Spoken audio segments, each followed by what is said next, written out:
이제 스페인 요리가 현재 세계의 약간 대세다.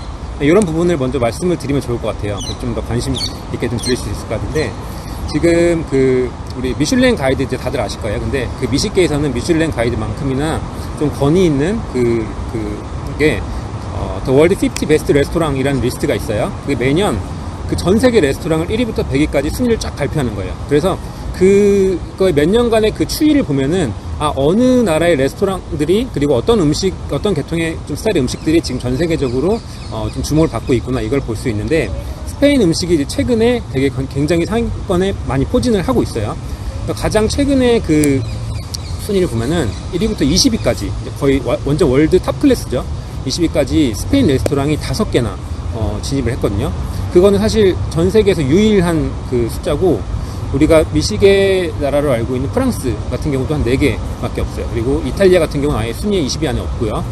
그것만 봐도 이제 그 스페인 요리를 전 세계에서 얼마만큼 주목하고 있는지 우리가 알 수 있는 대목이고, 뭐 제가 근무했던 레스토랑도 거의 3년 연속 20위 안에 랭크됐던 그런 레스토랑이고, 그러다 보니까 굉장히 스페인 레스토랑이 지금 많이 전 세계적으로 사랑을 받고 있습니다. 그래서 국내에도 많이 좀 생기는 걸로 알고 있어요. 그래서 저는 스페인 레스토랑들이 왜 그러면 사랑을 이렇게 받고 있냐, 일단 그 기초가 되게 전 탄탄하다고 보거든요.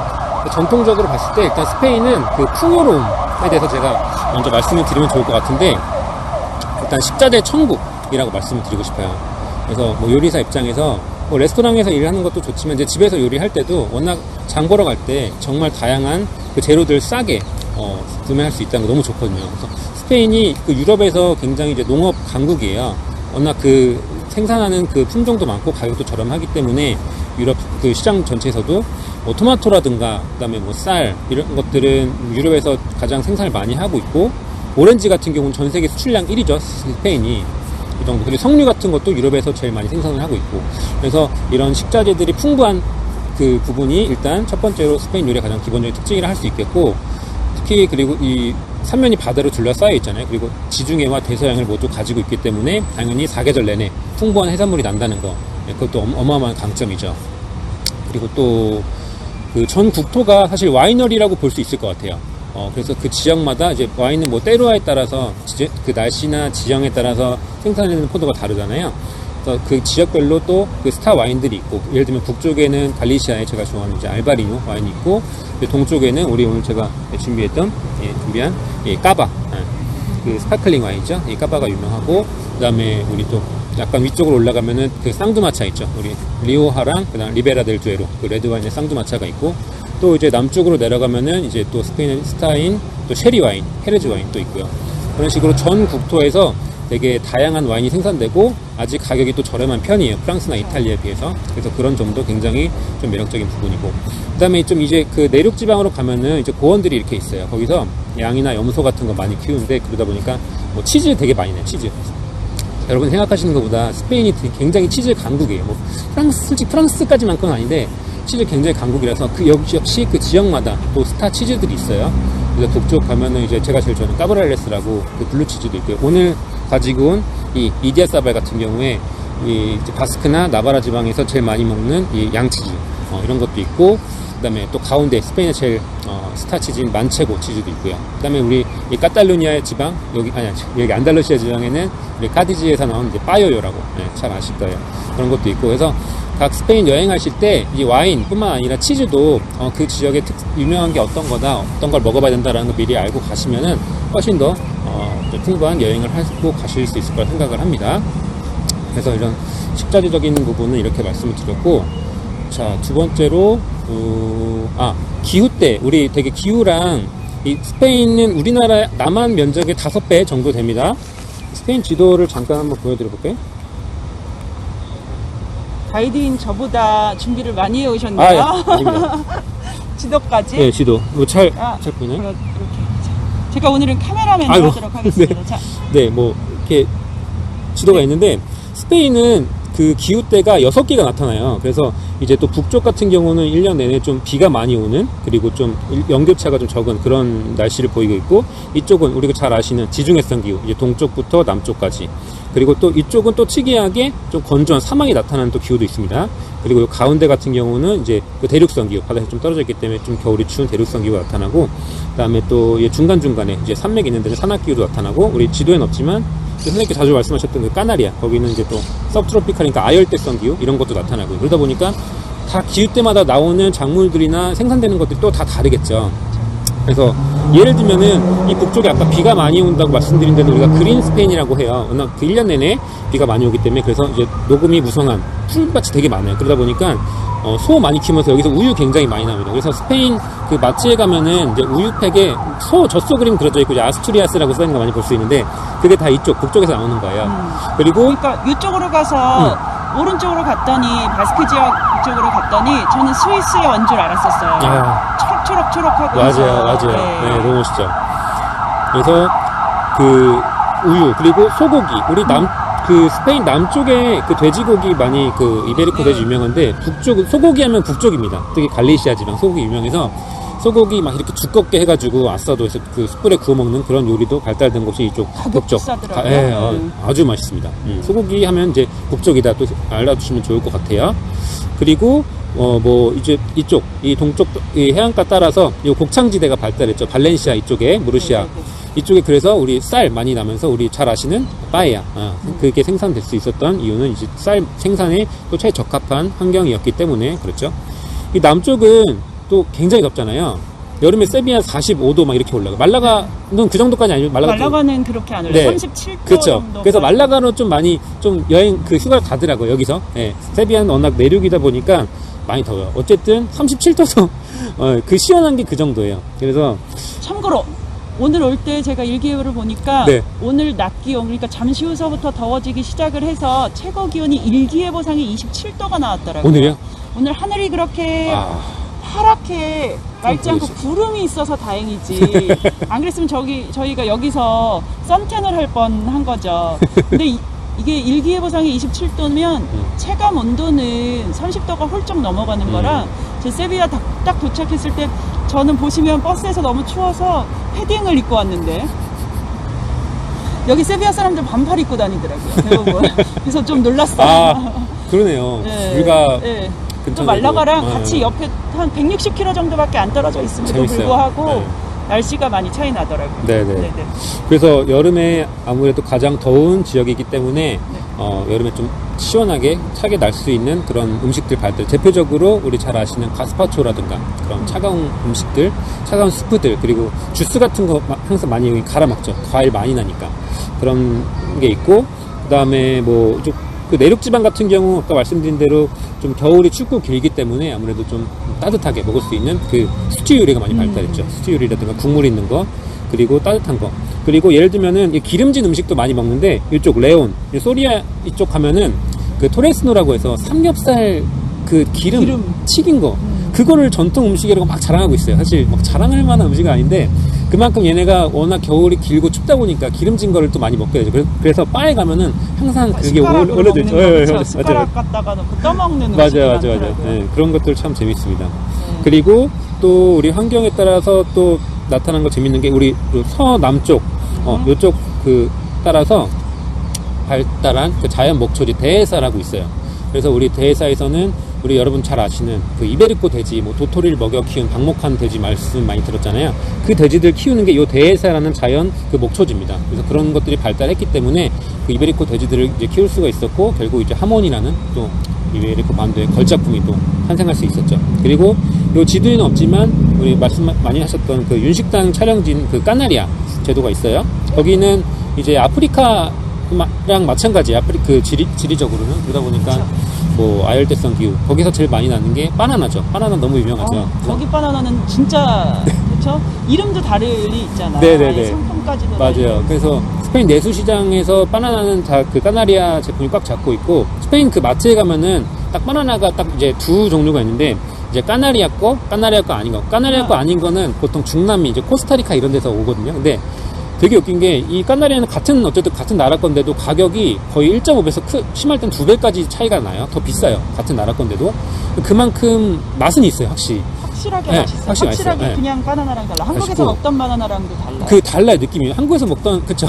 이게 뭐라 해야 되냐. 약간 단데, 약간 그 식감도 좋지만, 저는 약간 새콤한 그 매력도 있는 것 같아요. 그래서 확실히 좋고. 근데 재밌는 게, 이제 제 와이프가 이제 그 마트에서 바나나 고르려고 하는데 이제 그날따라 가격 차이가 좀 많이 났던 거예요. 그래서 아니 뭐 까나리아게 맛은 있지만 뭐 2배까지 내고 먹을 건 아니다. 어차피 갈아 먹을 거니까. 그래서 이제 그 코스타리카 이런 거 이제 집으려고 딱 했는데 옆에 지나가던 이 세비 할머니가 갑자기 손을 딱 집어서 그거 안 된다. 이거 먹는 거 아니라고.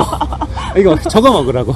그래서 아 네 이러고 와이프가 결국은 또 비싼 걸로. 근데 이제 그만큼 무슨 말씀 드리려고 하냐면은 이 사람들이 가격이 좀 더 비싸더라도 자기네 프로덕트 이제 먹으려고 하는 그런 마인드가 있어요. 이게 꼭 돈이 많고 이래서가 아니라 기본적으로 그런 마인드가 있는 것 같아요. 그래서 마트에 가도 그 네임택에 보면은 이 제품은 이제 안달루시아 프로덕트다라고 그 네임택 색깔부터 달라요. 이게 딱 있어요. 사람들은 그거부터 먼저 이제 짚는 거예요. 가격이 조금 더 비싸더라도 그거 먼저 짚고 아니면은 이제 스페인 거, 수입된 거보다는 스페인 거. 그래서 뭐 우리나라도 뭐 그런 뭐 당연히 그렇게 하겠지만 여기는 특히나 더 그런 좀 아예 그 지역적인 그런 특색이 또 강해서 자기 프로덕트에 대한 그런 자부심 강한 거 그런 거 저는 되게 좋은 것 같아요. 생로병사의 비밀에서 토마토, 올리브, 양파, 마늘 그리고 블루베리가 장수를 위한 5대 식품이라고 소개하였습니다. 앞에 4개 종목 생산량 1위 스페인. 네, 스페인은 진짜 식재료 맞아요. 아까 그 요리사님께서 말씀해 주신 것처럼 식재료의 천국. 그래서 이 식재료들이 또 맛이 다들 그 강력한 맛들을 가지고 있는 것 같아요. 네네. 그냥 아무것도 안 하고 저처럼 요리 못하는 사람들도 여기에 식재료로 가져다가 칙칙 붓거나 그냥 살짝 삶거나 데쳐서 생으로 먹어도 되는 그런 부분이 없지 않아 있어요. 이게 하나 또 말씀드리고 싶은 게 뭐냐면은 여기가 대체적으로 건조하잖아요. 건조한 기후에서 나는 이 과일이나 채소 이런 것들이 훨씬 맛이 좋아요. 왜 그렇죠? 왜 그럴까요?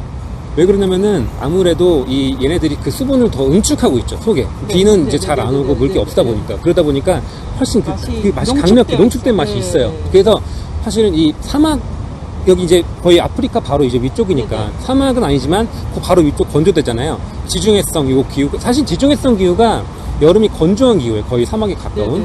그래서 비가 이제 안 온다는 뜻이죠. 우리가 날씨가 좋다고 얘기하는 거는 반대로 얘기하면 비가 안 온다는 뜻이고. 그래서 이 농축을 강하게 하고 있기 때문에 맛이 그만큼 강렬한 거예요. 그래서 재료가 일단 너무 좋죠. 재료가 너무 좋기 때문에 사실 요리 실력은 정말 크게 또 그만큼 중요한 약간, 네. 그냥 그 재료만 가지고도 그냥 소금이랑 올리브유만 있어도 할 수 있는 게 또 스페인 요리기 때문에. 네. 이미 잘하고 계실 것 같아요. 네. 또 하나 이제 역사 문화적인 배경 부분도 좀 말씀을 드리고 싶었는데 이제 그 이베리아 반도에 이제 처음 그 페니키아인들이 들어온 게 3,000년 전? 그쵸, 그 정도 되죠. 그때 처음 이제 그들 통해서 전달받은 게 이제 올리브라고 해요. 그래서 그때부터 이제 올리브를 심기 시작해서 지금 스페인에 약 3억 그루의 올리브 나무가 있다고 하거든요. 그리고 그래서 지금 그 스페인이 올리브유 전 세계 생산량 1위의 나라가 됐고 그 뒤를 이어서 또 로마 제국 이제 스페인 이베리아 반도 통치 시절에 전달받은 그 시작된 게 와인, 포도나무 재배하면서 와인 생산을 시작했죠. 그래서 그때부터 생산한 와인 지금 그 와인 수출량 전 세계 1위가 또 스페인이 됐죠. 그 이후에 중세 시대 때는 또 어떻게 됐죠? 우리 이슬람의 지배를 받았죠. 무어인들 통치했죠. 그때 또 이슬람 북아프리카 이쪽 그에 많은 또 식자재들이 또 이제 넘어왔는데 대표적으로 뭐 이제 오렌지라든가 그다음에 뭐 아몬드, 그다음에 쌀, 그다음에 그 대추야자, 샤프란 이런 것들 그때 이제 넘어온 것들이죠. 근데 이제 스페인 식탁에서 굉장히 요즘에 이제 중요한 게 됐고 특히 쌀 같은 경우에는 관계 그런 기술까지도 같이 보급을 받아서 그 농사를 일찍부터 지었고 지금 쌀 생산량 아까 말씀드린 유럽 1위가 됐고 그런 빠에야라든가 쌀 요리 많이 먹고 있죠. 그런 부분들도 있고 또 그 다음에는 어떻게 됐죠? 우리 대항해 시대 우리 스페인 무역하면서 중남미에서 토마토랑 감자, 뭐 향신료 이런 거 이제 들어왔죠. 그래서 토마토를 유럽에 처음 이제 가지고 온 게 이제 스페인. 토마토랑 감자가 없었다면 지금 스페인 요리 한 80%는 아마 없을 것 같아요. 그만큼 많이 쓰는 거고 역사적 그런 배경에 의해서 또 여러 가지 재료들이 또 유입이 됐고 그러면서 또 지금의 어떤 스페인 어떤 그 요리 기틀을 가진 계기가 됐던 것 같아요. 그리고 마지막으로 이제 우리 이런 훌륭한 조건들이 있지만 제일 중요한 건 뭐 사람이겠죠. 네, 사람인데 이제 그 요리사들 천재 요리사들의 각성이라고 뭐 표현을 하던데 1970년대 후반부터 스페인을 지금 대표하는 그 요리사들이 이제 등장을 많이 했죠. 특히 저는 이제 그 위쪽에 바스크 지방 그리고 동쪽 카탈루냐 지방 이 두 군데에서 특히 그런 움직임이 있었는데 바스크 지방 같은 경우는 워낙 뭐 요리에 그런 식문화에 원래 사람들이 관심이 많았고 원래 요리하는 거 되게 좋아하는 사람들이에요. 그리고 음식도 원래 맛있고 거기도 식자재가 워낙 풍부한 동네이기 때문에 그때 70년대 후반에 그 등장한 뉴 바스크 큐진이라는 그런 트렌드 움직임이 있었어요. 그건 뭐냐, 기존에 있던 자기 바스크 지역의 어떤 레시피를 존중하되 거기에 좀 더 그 바로 인근에 붙어있는 프랑스의 발달된 기술이라든가 테크닉, 식자재 같은 걸 좀 더 가미해서 새롭게 좀 더 좀 발전시켜보자 하는 그런 움직임. 그때 이제 그 주축됐던 멤버들 지금 뭐 페드로 수비아나라든가 후안 아르작 갔다 오시지 않나요? 네, 그분들 지금 뭐 70대 이제 노익장을 과시하고 계신데 그분들이 또 주축이 돼서 이끌었던 뭐 뉴 바스크 큐진이라는 운동이 있었고, 지금은 뭐 마틴 베라스텍이라든가 안도니 같은 셰프들, 마틴 베라스텍 같은 경우는 지금 그 미슐랭 별이 12개. 스페인에 제일 많은 그런 셰프. 별 12개? 별이 12개. 아니요. 그러니까 별이 3스타 레스토랑 2개, 뭐 2스타 몇 개 이렇게 해가지고 총 12개. 네네네. 그리고 지금은 이제 뭐 에네코라든가, 제가 얼마 전에 인스타에도 올렸던 그 아수르멘디의 에네코 셰프, 뭐 그런 사람들이 이제 그 바통을 이어받아가지고 그 바스크 큐진을 지금 책임지고 있죠. 그래서 지금까지도 바스크 큐진이라고 하면은 스페인에서 가장 그 알타코시나, 그러니까 제일 가장 그 높은 수준의 그런 그 요리를 하는, 그런 고급 요리를 하는 곳으로 지금 많이 알려져 있습니다.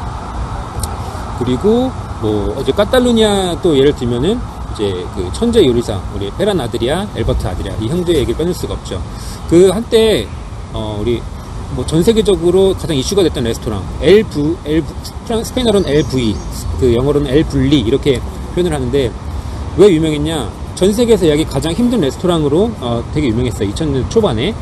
그리고 전 세계 그 아까 월드 베스트 레스토랑 그 순위에서 7번인가를 1위를 했어요. 이건 전무후무한 기록이 앞으로도 깨질 수 없는 기록인데, 근데 이 레스토랑이 또 유명했던 게 6개월만 영업을 해요. 나머지 6개월은 뭐냐? 이제 R&D, 연구하고 메뉴 개발하고. 그리고 정상의 자리에 있을 때, 레스토랑 문 닫았죠. 이 레스토랑이 그 바르셀로나 좀 위쪽에 지로나에 이제 있었는데, 문 닫고, 이제 그 형은 이제 얼굴마다, 형은 이제 막 세계 다니면서 인터뷰하고 막 책 쓰고 이런 거 하고, 동생이 실질적으로 이제 이끌었던 분인데, 그분이 이제 저의 보스였어요. 그 티켓이라는 레스토랑의 보스였고, 그 바르셀로나 그 티켓 레스토랑 가면 그 근처에 레스토랑이 한 6개가 이제 그분께 있었어요. 우리나라 백종원 타운처럼 이제 알버트 아드리아 타운 해가지고, 미슐랭 레스토랑 뭐 3개, 고급 따빠스타 해가지고 이런 식으로. 그래서 그런 천재 그런 그 요리사들 등장하고, 이런 각성 요리사들이 이렇게 들고 일어나면서 약간 프랑스 요리나 이탈리아 요리에 비해서 조금 부족하다고 평가받았던 세레미까지 이제 장착을 하게 된 게 스페인 요리. 이제 그분들이 쭉 활동하다 보면서 그 계속 이제 바통을 이어받았고, 그 지금에서 굉장히 이거 꽃피운 거죠. 그래서 지금 약간 거의 르네상스 전성기를 맡고 있다, 이렇게 보면 될 것 같습니다. 네, 그래서 스페인 요리 특징 이 정도 말씀드리면 될 것 같아요. 근데